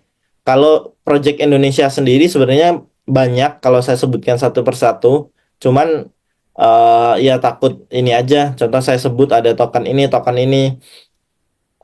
Karena masyarakat Indonesia lebih tahu banyak token-token yang sebenarnya secara bisnis aja udah bermasalah ya. Contoh kalau kita sebut tokennya artis, itu mostly mereka cuma jual angan-angan di white papernya. Tidak ada benar-benar utility yang mereka gunakan gitu. Ya, secara bisnis saja bermasalah. Kenapa masyarakat mau berinvestasi? Ya, masalahnya karena masyarakat tidak teredukasi dengan baik, atau ketika ada edukasi kayak gini nggak pernah hadir, malah lebih milih dengerin temen FOMO, oh beli ini naik, nanti dia beli di pucuk. Saya banyak sekali dengar ketika banyak fans dari salah satu artis, contoh ya kita sebut aja Anang ya. Anang kebetulan juga teman saya juga.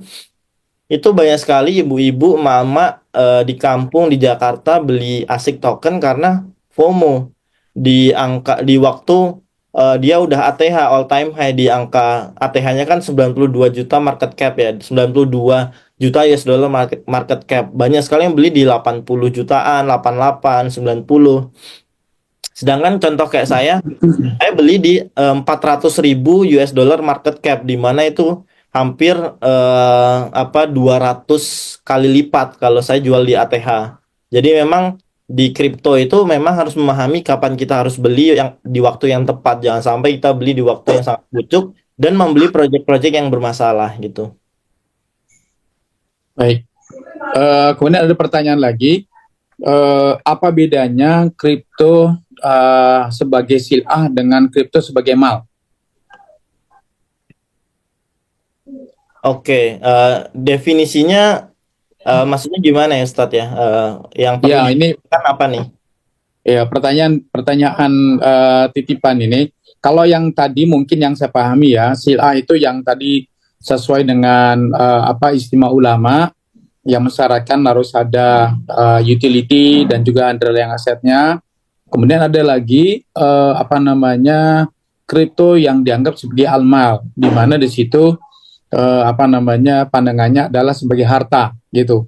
Jadi antara almal dengan sil'ah. Nah ini bedanya apa gitu? Oke, kalau kita melihat dari dua sudut pandang itu, kita bisa kiaskan juga dengan benda-benda yang ada di kehidupan nyata kita ya. Itu lebih gampang untuk mendefinisikan dan memahami sesuatu. Contoh, kalau kita menggambarkan mobil sebagai sil'ah dan sebagai mal, tentunya memiliki hukum yang serupa gitu. Kalau kita melihat contoh lagi, apa ya gampangannya, e-money atau e-wallet ya, e-wallet. Dana, OVO, ShopeePay, GoPay gitu. Ketika dia dikategorikan sebagai sil'ah, ya apa hukumnya? Tentunya saat ini para ulama sudah memperbolehkan. Dulu yang awal-awal tidak diperbolehkan menggunakan e-wallet seperti itu, sekarang sudah berubah fatwa-fatwa ulama.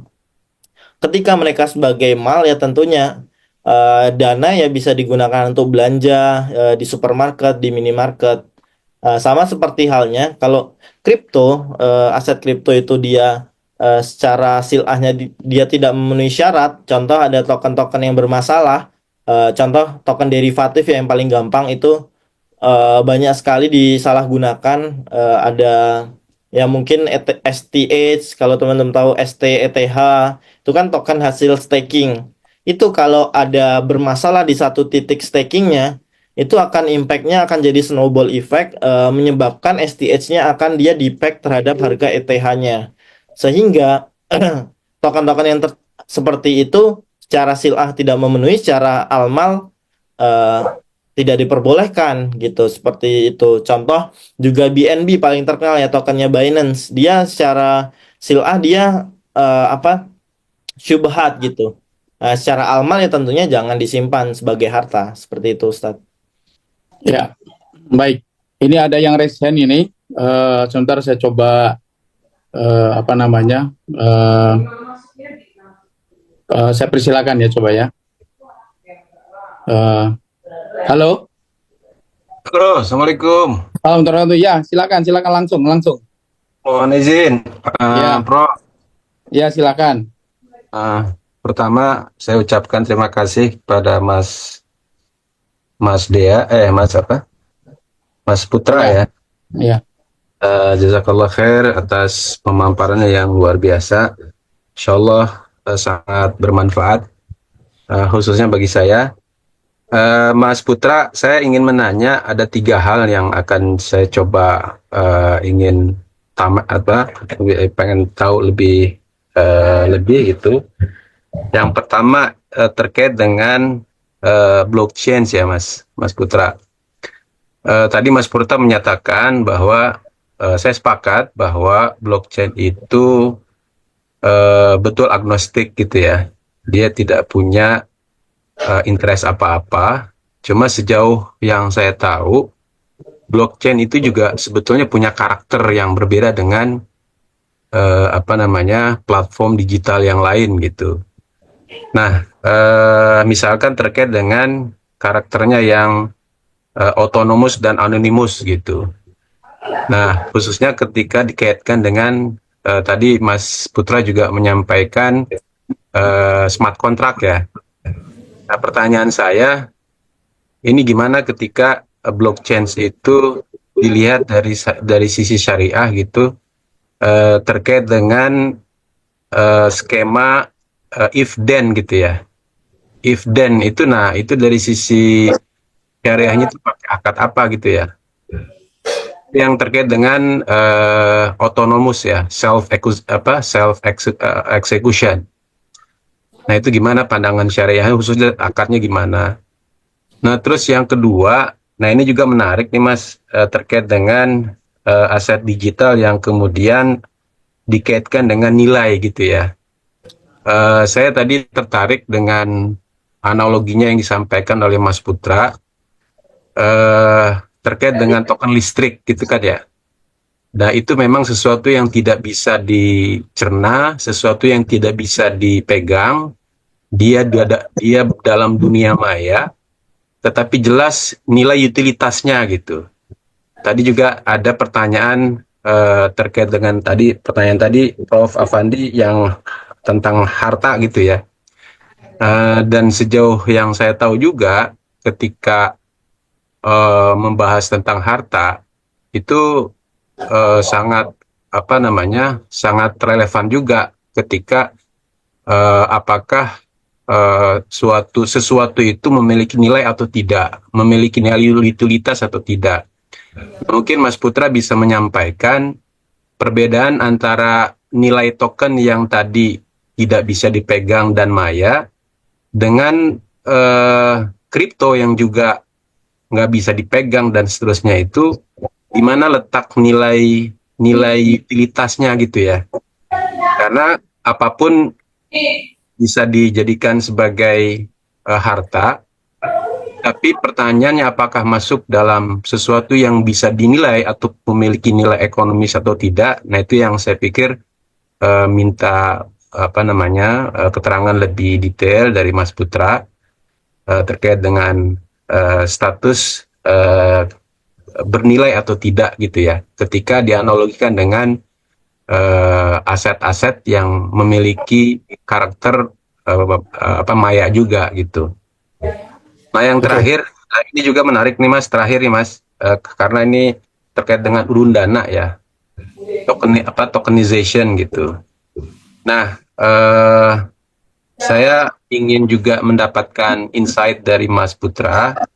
Ini terkait dengan income streaming Mas. Kalau misalkan underlying tokennya itu adalah misalkan emas gitu ya, atau tadi stable coin, itu income streamingnya dari apa ya Mas? Ketika sebuah perusahaan, tadi Mas Putra menyampaikan perusahaan di Indonesia gitu ya, kalau nggak salah pakai stable coin. Nah, kemudian ketika ingin memberikan keuntungan kepada token holder gitu, nah itu uangnya itu pendapatannya dari mana ya, underlying-nya gitu. Nah, termasuk mungkin tadi perusahaan yang tadi dicontohkan Mas Putra itu proses tokenisasinya itu pakai akad apa ya Mas ya, Mas Putra? Mungkin demikian Prof. Ya, Afandi. baik, terima kasih Prof. Sandrego. Tafadhol, langsung dijawab aja. Syukran atas pertanyaannya, jazakallahu khair.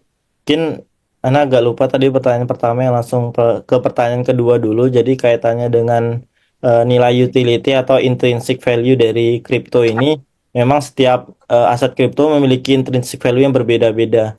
Contoh, intrinsic value dari koin adalah dia merupakan governance token di layer 1-nya itu sendiri. Contoh Ethereum, dia memiliki utility sebagai gas fee. Kalau tidak ada Ethereum, jaringan itu tidak bisa dijalankan. Kalau tidak ada Ethereum dan tidak ada validator, jaringan tersebut tidak akan aman, proof of stake konsensusnya.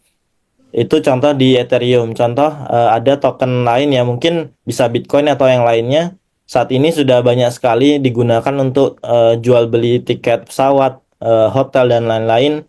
Mungkin salah satunya tadi sebenarnya dibahas, cuman saya skip ya, ada di paparan itu bisa pakai platform Travala. Tentunya benefitnya apa? Akan lebih murah, akan dapat apa?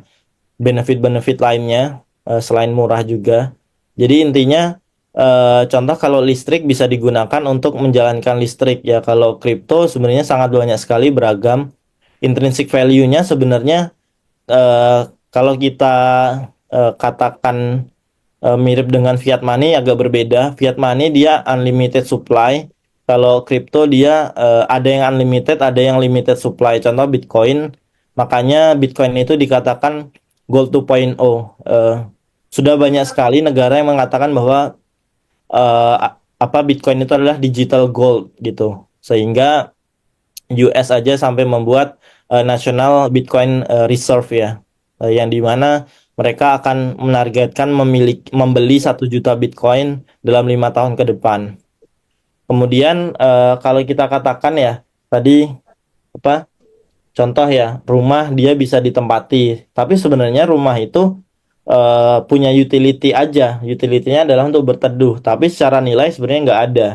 Kalau nggak ada orang yang menganggap rumah itu bernilai gitu, sama halnya dengan kripto, sama halnya dengan token listrik. Token listrik sebenarnya dinilai berharga karena kita memerlukan token tersebut untuk membayar dan menggunakan listrik seperti itu. Dan pertanyaan pertama tadi, Afan, Anda lupa. Terkait dengan autonomous blockchain dengan Oh siap, formula berarti ya akadnya apa gitu. baik. Untuk secara akad apa?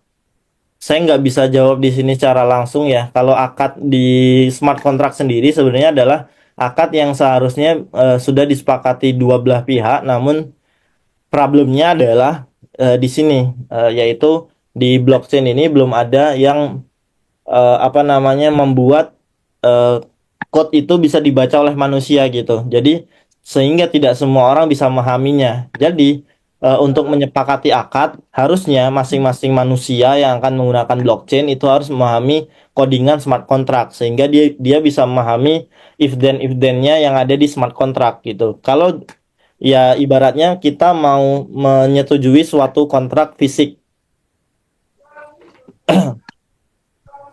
Ketika kita menepati apa kita menyepakati kontrak fisik tersebut kita harus memahami dong isi-isi kontrak itu. Nah, sama halnya dengan smart contract gitu. Ya benar kalau rumah memiliki apa manfaat tapi sebenarnya rumah tersebut tidak punya nilai aslinya kalau tidak orang tidak apa berpendapat dan oh ini ada nilainya aslinya tidak punya nilai asli gitu. Tapi dia memiliki manfaat gitu. Kalau rumah sama sama seperti benda-benda lainnya. Kalau issuernya tidak mengeluarkan harga, aslinya dia tidak memiliki harga basicnya gitu. Walaupun sekarang ada harga dasar, harga standar dan lain-lainnya. Tapi kalau kita berbicara dasar uang pada awalnya, bagaimana uang terbentuk, itu akan sesuai dengan dalil-dalil yang ada tadi yang sebenarnya ada tapi nggak saya bahas tadi ya. Kemudian yang ketiga, Afan tadi apa Ustaz? Terkait dengan urun dana. Oh, type. Kalau biasanya income stream lainnya adalah dengan fee biasanya. Biasanya pembedanya adalah fee-nya memang lebih kecil ya. Nature-nya di blockchain itu fee-nya lebih kecil. Eh yang kedua, kaitannya dengan penggunaan stablecoin. Memang kenapa tadi saya sampaikan tidak disarankan karena memang tidak ada kelanjutan keuntungan yang bisa di-create. Tapi biasanya yang dijual dari crowdfunding stablecoin adalah project-project yang dia merupakan project sewa dan lain-lainnya yang itu ada income per bulan atau ada bagi hasil per tahun dan lain-lainnya. Itu modelnya biasanya yang stablecoin gitu. Makanya saya selalu sarankan tipe yang ketiga yaitu create bisnis baru dengan membuat token baru seperti itu. Kalau Dan itu stable coin itu fee-nya atas apa ya Mas ya? fee penggunaan platform berarti.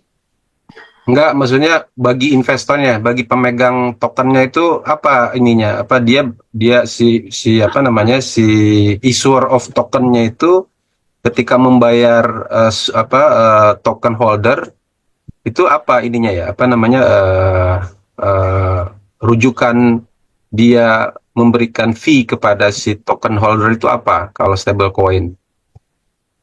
Oh, ini kan contoh ini ya, crowdfunding pembangunan, contoh ya gampangnya pembangunan rumah satu perumahan. Itu kan tentunya ada keuntungan ya. Nah, disitulah keuntungannya dibagi. Jadi bukan ke bagaimana stablecoin-nya diperlakukan sih. Jadi Skemanya bukan begini Mas. Mohon ini ya penjelasan nih. Saya juga khawatir salah gitu.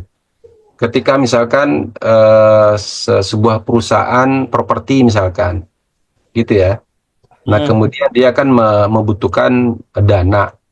mm, Nah kemudian apa yang dia lakukan adalah melakukan crowdfunding yang kemudian basis atas proses tokenisasinya itu adalah stablecoin gitu.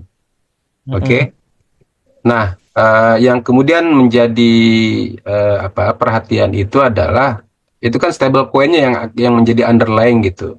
Nah, apakah skemanya penghasilan yang diberikan kepada token holder itu atas stablecoin-nya atau atas penggunaan uang yang nanti digunakan untuk membangun perumahan itu, Mas Putra? Yang kedua, yang kedua, Mas, atas penggunaan uangnya. Tapi skemanya perlu dimodifikasi, nggak seperti itu. Jadi Hmm. pengguna platform itu mengisunya adalah bentuknya fractional NFT. Jadi NFT yang dipecah-pecah. Contoh Hmm. satu rumah harga 10 miliar itu dipecah menjadi contoh ya 10.000 NFT. Nah, satu NFT berarti harganya sekitar $100.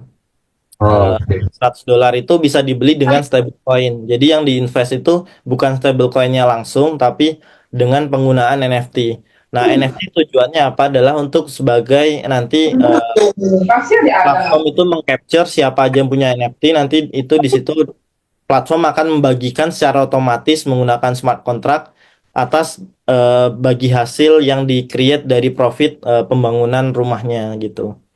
Jadi NFT itu untuk memudahkan distribusi kepemilikannya. Jadi itu lebih memudahkan dan lebih enak lah. Dan semua bisa di-trace di blockchain. Bedanya kalau nggak di fractional NFT pakai yang model biasa, yang transaksinya nggak bisa di-trace melalui blockchain aja, tidak transparan gitu. Akadnya Oke. berarti apa muter apa ya Mas ya?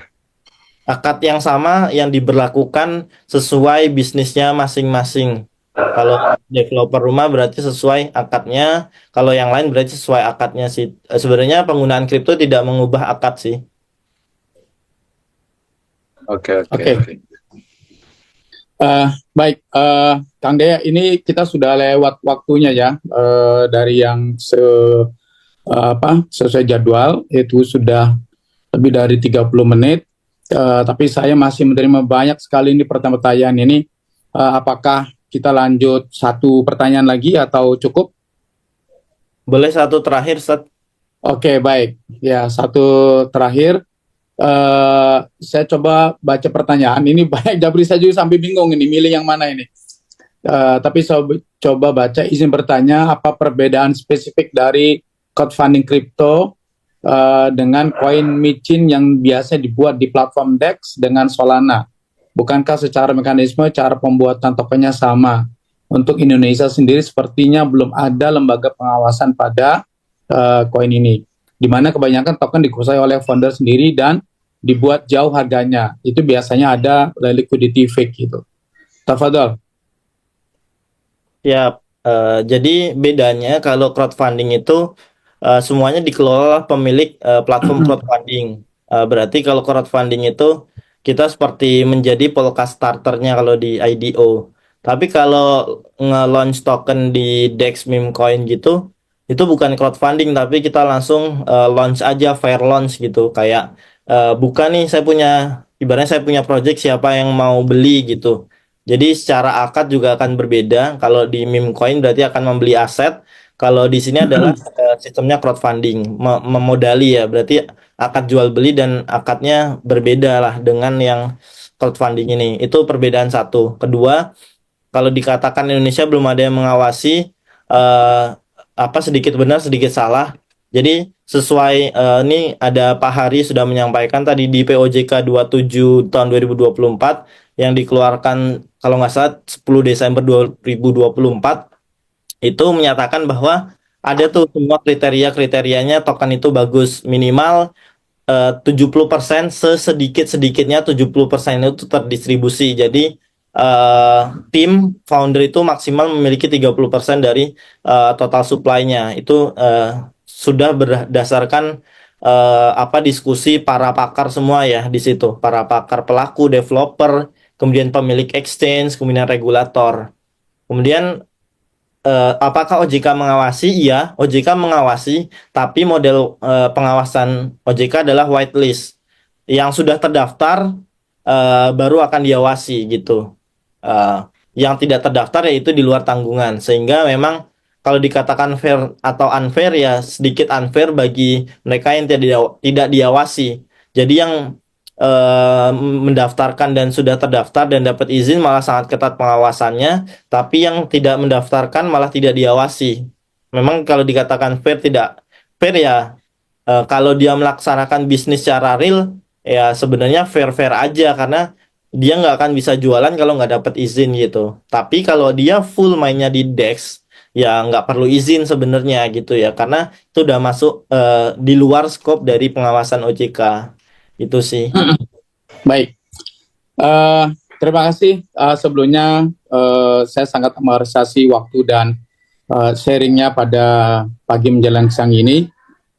Kita sampaikan ucapan penghargaan dan juga apresiasi. Terima kasih kepada pembicara kita, narasumber kita, Kang Dea Saka Kurnia Putra ataupun Kang Putra, atas waktu yang diberikan dan sharing ilmu ini sungguh luar biasa. Saya menerima sampai saya bingung mana yang harus dibaca melalui Japri saya dan juga di chatbox juga banyak pertanyaan dan saya yakin ini masih pending ya. Nah, jadi silakan teman-teman yang tadi sudah mengcapture link untuk gabung ke komunitas aksi, silakan mungkin bisa disampaikan atau disambungkan unek-uneknya jika belum ada yang selesai ya, Kang Dea. Jadi bisa diskusi lewat WA grup di situ. Karena kita dibatasi oleh waktu, mohon maaf sekali lagi, punten, mohon maaf atas keterbatasan ini. Semoga ini tidak mengurangi semangat kita dalam bermuamalah sesuai dengan syariah, terutama di negara kita tercinta ini. Demikian mungkin ingin saya sampaikan. Sekali lagi terima kasih kepada pembicara kita dan juga para peserta yang luar biasa. Ini pesertanya saya yakin beragam nih, Kang Dea ya. Ada dari praktisi juga ada, dari mahasiswa, dari regulator ya, jadi macam-macam luar biasa ini. Dan tentunya tadi yang saya sampaikan ada satu peserta yang buka layar ya, kayak layar tancap begitu, nonton bersama. Dan mereka juga menjapri saya, ada pertanyaan juga, tapi sayang sekali lagi waktu yang membatasi kita. Insya Allah bulan depan kita akan adakan lagi webinar dan mungkin saya spill sedikit narasumber mungkin kita akan hadirkan dari Bapepti. Nanti berikutnya juga dari OJK, kemudian nanti berikutnya juga dari industri. Jadi ini adalah ikhtiar kami di Mabruk untuk sama-sama mensiarkan bagaimana kripto aset ini bisa dijalankan sesuai dengan peraturan yang ada dan terutama sesuai dengan muamalah syariah ataupun prinsip-prinsip syariah. Sekali terima kasih semuanya dan sampai ketemu lagi di kesempatan webinar bulan depan. Mari kita tutup acara ini dengan sama-sama membaca Alhamdulillah dan tasbih kafarah. Alhamdulillah, subhanakallahumma wa terima kasih semuanya. Assalamualaikum warahmatullahi wabarakatuh. Waalaikumsalam warahmatullahi wabarakatuh. Ya, terima kasih Kang Dea. Ya semuanya terima kasih. Mangga ya, yuk.